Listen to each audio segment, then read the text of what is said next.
Hello, everyone, and welcome to Virtual Abilities 14th Annual IDRAC Conference. My name is Sarana Lynn. My SL name is Sarana Lynn, or Sarah for short, and I've been in SL for a little over 14 years.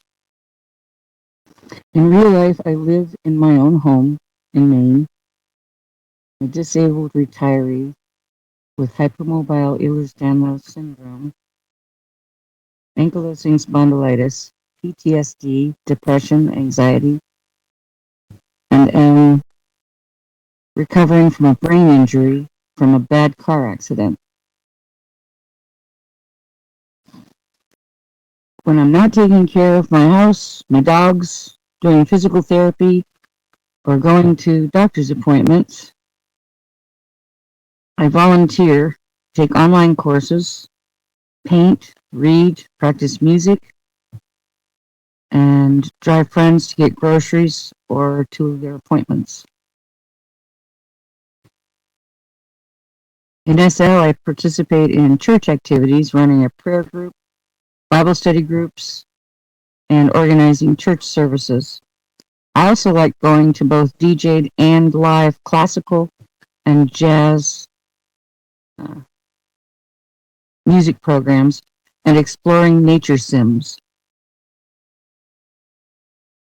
Our speaker today, and I'm going to butcher your last name, Susan, Sygall, maybe? An American disability rights advocate and civil rights leader for which she has received numerous awards, including the 1995 Presidential Award from then-President Bill Clinton. Susan is also a wheelchair rider and the CEO and co-founder of the nonprofit organization Mobility International USA. And that's, I included the URL there for the website if you want more information. Thank you.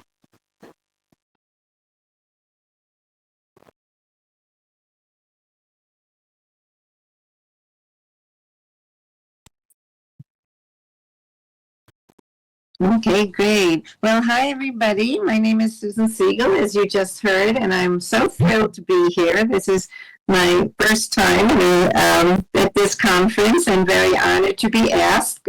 And you might hear also my colleague, Ashley Hoban, who is joining me for this session. And I thought I'd start by, if any of you, maybe you could put in the chat, have any of you ever heard of Mobility International USA, MIUSA? If you have ever heard of our organization, give us a yes or a no, or let us know. And while you're doing that, I just wanted to let you know that we are based in Eugene, Oregon, in case we have any Oregon folks in the audience.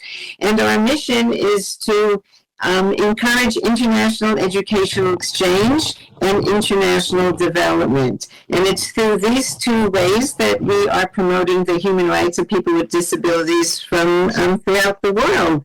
And we were co-founded in 1981, and we are advancing disability rights and leadership globally.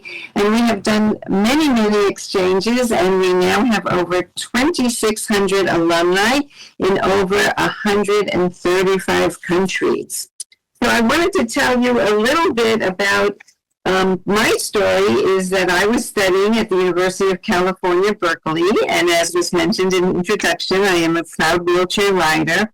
And it was during that time that I saw a small ad that said, go ahead and apply for this scholarship to study abroad.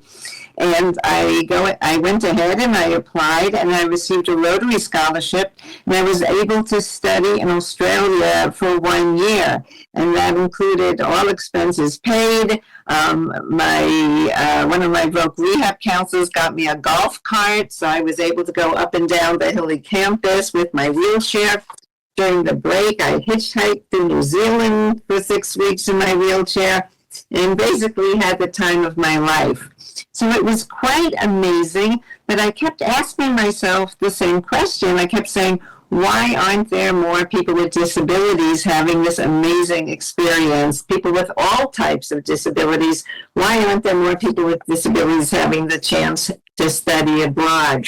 So what I wanted to do with our time together is tell you a little bit about some ways that maybe you or someone you know or someone you work with might be interested in having an opportunity to work, study, volunteer, research. There's everything from professional exchanges to high school exchanges. And I wonder if you all would be so kind is if you would put in the chat if any of you have had an international exchange experience. Did you maybe study a language in another country or volunteer in another country or do a study abroad? And Ashley, I don't know if you could let me know if we're hearing any folks in the chat. Yes, lots of folks, this is Ashley speaking, lots of folks commenting in the chat. Many people who have heard of MIUSA, one person said they have a colleague who works there now, which is interesting. Yes. Some folks tuning in from other countries. And let's see, one person says a student came from Germany to here before, never used contractions. One person says they're an army brat who lived in Japan and Germany. One person went to Northern Europe. Wow. They studied German at university, and they did a year abroad a long time ago. Okay, so that's great. So one of the things I wanted to let you know about is Mobile International USA, or MIUSA as we call it, does many, many things. But I want to start off to telling you that one of our projects is called the National Clearinghouse on Disability and Exchange. And the reason why I want you to know about it is because whether you're listening and you're from the United States or you're listening and you're from outside the United States, we want to ensure that people with all types of disabilities have the same opportunities as our non-disabled peers have to have these types of opportunities. So I wanted to run through with you, like, just some of the ideas, that things that you might be thinking of. And again, I believe there's going to be links to many of these resources, so you don't have to feel like you need to write everything down. And again, and if you go on our website, you will see that we have lots and lots of information on our website. But maybe let's start for a second to talk about if you were someone who is from the United States, some of the things you might be thinking about is there are programs called the Flex program, which is for high school students to go abroad. There's a program that if Germany and studying German maybe is your passion, there's a scholarship called the CBYX. This is geared for high school students to have time to go to Germany and there to study there. There's another opportunity called the Critical Languages Scholarship. And we think a lot of times there are languages such as Arabic and other languages that if those languages an interest of yours, there's ways to do scholarships around that. Some of you, I'm sure, have heard of the very prestigious Fulbright awards, and there's different types of ones you can get. And there have been quite a number of people with disabilities who have gotten Fulbright scholarships. And Ashley knows that there's also a group of just Fulbrighters with disabilities who formed their own group. There's also scholarships focused on music. I myself was on a Rotary scholarship. You do not have to be a Rotarian, but they have all sorts of scholarships. One is a very prestigious peace scholarship, and this is a conference about peace. So if you've been really a leader in the peace movement and disability movement and feel that you have the qualifications, you might look into that fellowship. And then there's a few others, the Boren, the Clinton, Watson, and a few others. So again, if any of those ideas are of interest to you, you definitely can contact us or go look on our website. And we also have an online journal called the Away Journal. And in that online journal, you can read about many, many different people with all sorts of disabilities, non-apparent disabilities, mental health disabilities, diabetics, paraplegics, people who are deaf. It really, really runs across all the whole spectrum of people with disabilities. And a lot of folks have shared their stories in these journals, so you can read about them. If you happen to be listening to this and you're from a university, and I was listening to the panel right before, and there are definitely some professors from universities, and you have an international exchange program, we also give free technical assistance to any organization or university that might be doing an international exchange program. And if you have a student with a disability and you're wondering, how do you find a personal assistant in another country, or how do you deal with traveling with medication or oxygen, those are things too that either you can contact us and look on our website. So again, I really hope that for those of you in the U.S. that you hopefully have some seeds planted. And again, the types of programs that we're talking about, and we're talking about programs for high school students starting at 15, and now there are people actually who are doing short-term Peace Corps, and you can be in the 70s or even 80s or whatever to do if you're qualified for some of those programs. So really, there's lots of opportunities. But we also want to talk to all our friends and colleagues who are from outside the United States, because there's also lots of programs for folks like that. So again, Fulbright is a program that's available. We've had lots of disabled people from outside the U.S. Get Fulbright awards. There's a Humphrey Scholarship for people who are mid-career professionals. Another program for people who are interested in working in developing countries called Community Solutions, and a few other ones. Again, Rotary Peace Scholarships, Reagan Fastball Democracy Fellows really looks for people who are journalists and other democratic practitioners, and a few other programs. So again, I won't take the time to list all the programs, but I really want to get across that we as people with disabilities, if we want to truly be involved in the peace movement building, I think there's no better way than thinking about getting on an international exchange program where you get to meet people from other countries, cultures, languages. I mean, it's a great way for us to see, because I really think as people with disabilities, we tend to think of that we're part of a family of people with disabilities from all over the world. And I think this conference is a great tribute to the fact of disabled people from around the world getting together. And I'm hoping that you're thinking of lots of great questions, because I'm going to talk as best as I can to get through the information. And then I'm really hoping that you'll be putting in the chat lots of questions and comments, so we can really feel like we're in this room together. But since the theme of this conference is peace, I also wanted to bring to your attention, we've also done work in the peace building space. And I think for too long, sometimes people with disabilities have not been included in peace building space. And I think there's no better people than people with disabilities who can really be that bridge to sometimes find a way where there's conflict for people to be together. I know for myself personally, when I was thinking about this, I was on a trip to Bosnia with the other disabled women doing some peace building there right after the conflict, when they were rebuilding, and trying to get the mayor actually of Tuzla, of one of the cities there, to think about with all the destruction, unfortunately, that has happened, which happens because of war, is when they rebuild, to really think about rebuilding with the concept of universal design, so that it would be an accessible place.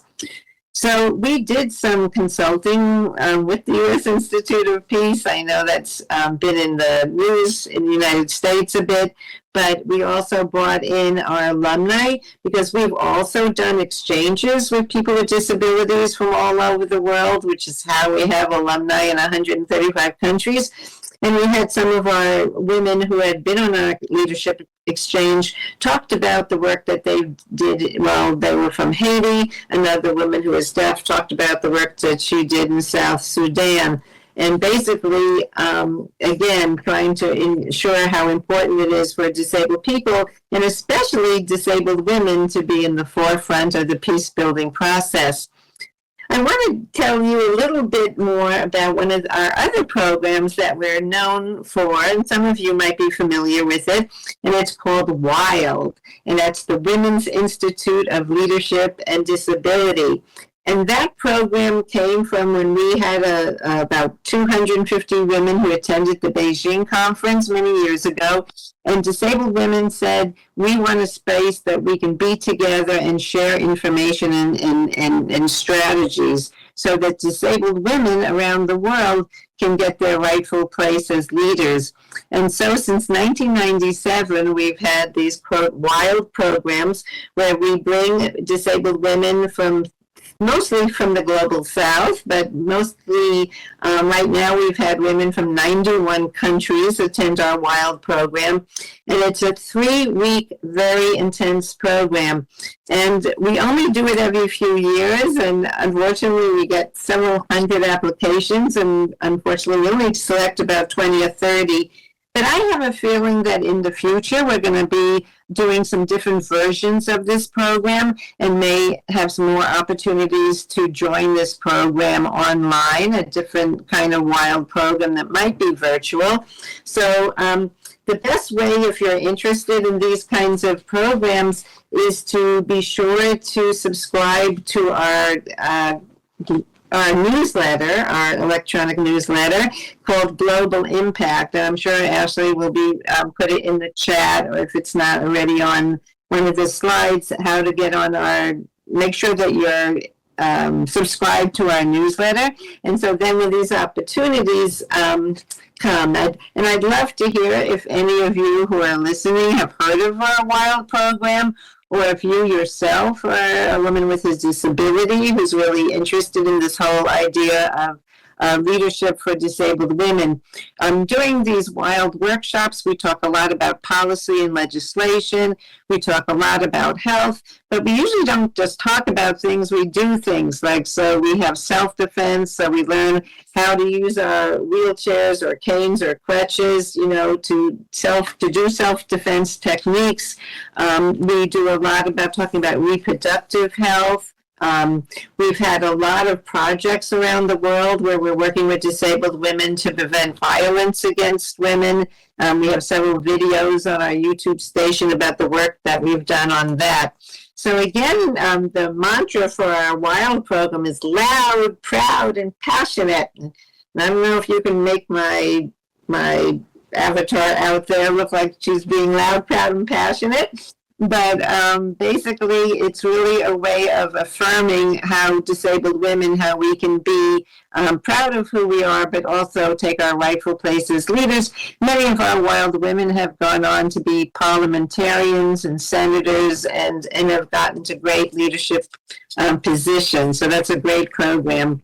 And then I also want to tell you, if you're from a country that has been working on legislation for disability rights, we've done a lot of work, usually with our alumni, but we could be open to working with other organizations who maybe are working on strengthening their disability rights laws, or maybe we worked in Armenia for a while where we helped co-create 2 independent living centers in Armenia.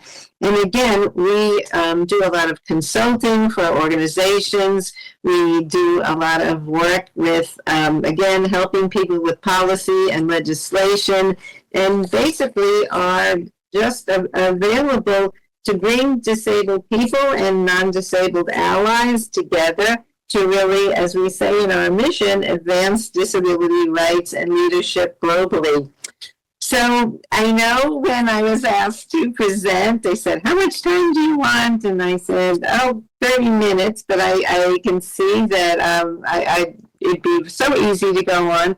But I'd really like to stop here because I'm sure there are so many leaders who are out attending this conference. And Ashley, if you would help me, I'd love if people would put in the chat if you have any questions or thoughts or comments in the field of international exchange or international development. I'd love to hear about them. So Ashley, maybe you could let me know if we're getting any comments or questions. But I hope I've spurred some excitement of all of us thinking about how we as people with disabilities can really promote peace through citizen diplomacy. Yeah, I'll let you know.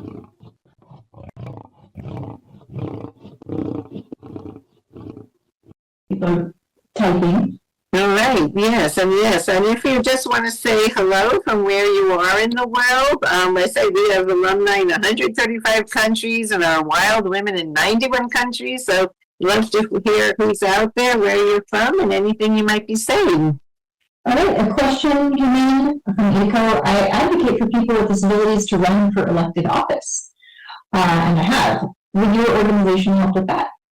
Right. Well, I think, I'd say our organization, we're not a funder, so we don't have funds to give out to money. So I think, if you are interested in running for office, we would definitely, first of all, I think that's great. And several of our alumni have run for office. We might be able to connect you with some other people who have run for office as well.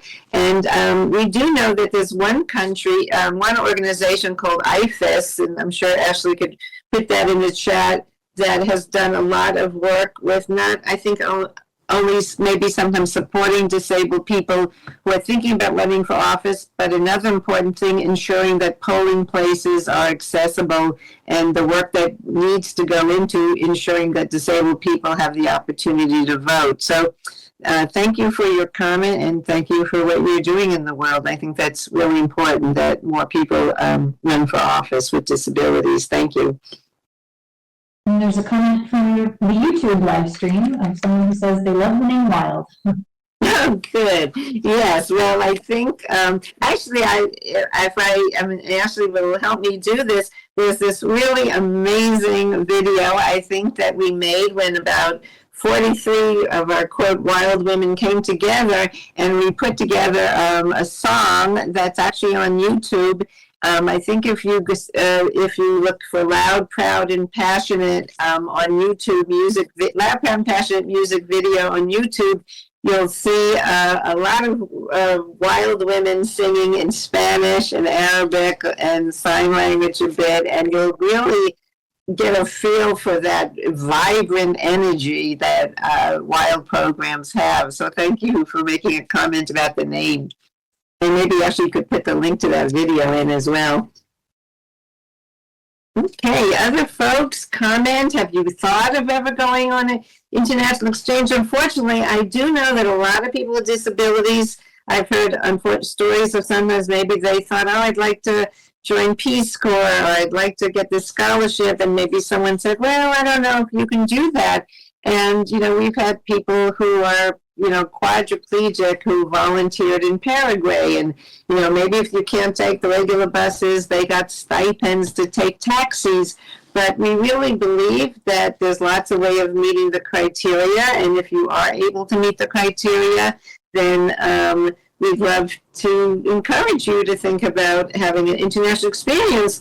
And as Ashley always reminds me, if travel is not in your things right now, a lot of organizations are always looking for homestay families. So that's a way that you can maybe open up your home and host another person with or without a disability. Maybe it's a few weeks or a few months, and that's a great way of having an international experience without having to get on a plane.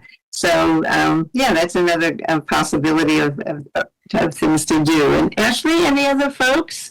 Yeah, there's some comments. One person says, the more advocacy for disabled people, the better, especially due to the current situation in the United States. For those of us with disabilities, mobility is life. It is what enables us to be active in our local RL communities. Okay, yeah, thank you. Thank you for that. Yeah, it's definitely been a tough time for us. I know with getting federal cuts here in the United States, if you happen to be a person who is affluent or has some funding, we are also always looking for people to support us. And, you know, if you go on our website, there is a button. That's another way that you can be an advocate, is whether you support us or other organizations that are doing great work in the world. We really appreciate people who are keeping us alive. So thank you for that comment. Yeah, and Saifa adds, my college had international experiences, but nothing I could afford. Okay. And, you know, again, that is, I think, a lot of times people look at the price of international exchange. But again, you know, I'm not saying it's easy, because it isn't, but there are scholarships, and sometimes you just have to apply to a lot of them to get them. Other times, you know, people have done like a fundraising campaign where they invite every relative to give them $10. So again, we have heard of people, to the best that you can, even though I know money can be an obstacle, but some people have found either scholarships or creative ways of raising those monies, or, as I say, maybe another way of having an international experience. And then Karita adds, that was a very provoking topic. As a woman with a disability, it's awesome to know there's an organization like yours around to support us around the world. I'm in Europe, and I don't think I fit into the political world, but a big shout out to those who have that ambition. We need people with disability in our political systems. Okay, great. Well, thanks, Ashley. And I know that a lot of people here are involved in advocacy, and I think there's lots of ways that you can do advocacy. I know myself personally, I'm always, you know, we're fighting here in Eugene still for accessible Ubers and Lyfts. And so there's ways that you can work personally, but for us also working internationally, I mean, I don't think there's a country in the world that isn't fighting for disability rights. And I think the more opportunities that disabled people and allies come together and share ideas and strategies. And I know, you know, with the ADA, you know, our Americans with Disabilities Act, some people in other countries has used that language as a base for their laws. But then, of course, they are the experts in their own countries. They would take that and really change it so it meets the needs of whether you're in Armenia, Costa Rica, the disabled people in each country are the expert to make it. But sometimes we have found that it's really helpful to share strategies and information, because again, like this conference, if you think globally that disabled people around the world, we're all connected, we have to do everything we can, not just to share the strategies, but I know for me how rewarding it has been just to get to know disabled people from all over the world and to really be encouraged by the work that other people are doing. Ashley, I know we don't have a lot more time. Any other thoughts or questions maybe that folks have? I don't know if, again, I'm a wheelchair. Yes, you have a comment. Yes, please. So being in virtual world such as Second Life can be a great way to connect with people from all over the world when you're too sick to travel. Yeah, very good point. Yes. And I say I really want to thank the organizers for inviting us to be here, because it is an audience that we have not had before. And I really, again, encourage you to read some of the stories on our website, because there's, as I say, you get friendships and can share a lot of information, you know, in this space, and also read about people who've had other experiences. And then Lauren also added another comment here. We'll point some people at you. Thank you for a great presentation. May I ask, does your organization help low-income people to obtain mobility devices, be they scooters or wheelchairs? Susan, maybe the name Mobility International USA. Do you want to? Right. Yeah. Yes. And you know, we sort of got the name Mobility International, and I apologize because I think it's really a bit, it does give the wrong impression. No, we do not. We're a cross disability organization, which means we work with people with all disabilities. We do not give that, we don't support people or give any kind of resources for mobility devices. But I can tell you that myself as a wheelchair traveler, have learned of some really, I'll just take a second to explain some of the newer devices that I've learned about. One, if you haven't heard about it, there's a device called a freewheeler, and that's something that if you're traveling anywhere and there's bumpy ground, so it could be gravel. I know when I was in Prague, it was cobblestones. It's like you put an extra wheel and it attaches to the front of your manual wheelchair. And like in Prague, if I didn't have that, I would probably go about 5 inches and just sink into the stones. But with this freewheeler, I literally spent 2 hours going all over the city. It was like floating on clouds. So that was like an amazing thing. And another thing for those of us who are getting older or maybe just don't have a strong arm strength, I use a manual chair. But I was able to learn about a device in the United States. It's called a Smart Drive. It's like smartdrive.com. And in Europe, it's called a Smoov, SMOOV.com. I personally chose the European model, the Smoov.com, which you can get in the US. And if you put that in the back of your wheelchair, then it gives you a wheel on the back. But what it does is once you charge it up, you can go 15, 18 miles on one charge. And so if I'm in Oregon and I'm going to New York, I can literally, or Paris or anywhere, I can go for 15, 17 miles in the bike lanes in the streets. And for me, has really opened up really an enhanced mobility. Again, these devices aren't cheap. So again, if you're not able to afford it, sometimes if you're working, if you're in the United States, Voc Rehab will help assist with some things like that. Again, other times then it's a question of just getting some creative ways to do fundraising, but I at least wanted to share those. So I don't want to keep Yes, go ahead. There's another comment from YouTube, one of our viewers. You mentioned self-defense. Have you worked with any Aikido groups? So probably when you were talking about WILD program. Oh yeah, the Aikido is great. Well, and actually you might have to help me. I don't think we've done that. When we have done our self-defense with our WILD program, what we do is we just get local instructors. The instructors we use were very much into teaching women a lot of self-defense things, and not just the techniques, but also how to prevent violence as much as possible before it happens. But I know when we do our WILD program, we give each of our women a small grant, and then they do their sort of smaller WILD program in the way they want, in their cultural context at their home. And some of those women have used different forms of karate and other self-defense. We also have done lots of yoga, working with yoga teachers. But I'm curious, I'm sure if you're using that thing, that I always think just no matter what self-defense or yoga or anything you do, I think usually with a bit of creativity there's a way to adapt it for people with disabilities. I had at one time an orange belt in karate, so it was something I was interested in. But thank you for that question about Aikido groups, and it sounds like that would be a great thing to do.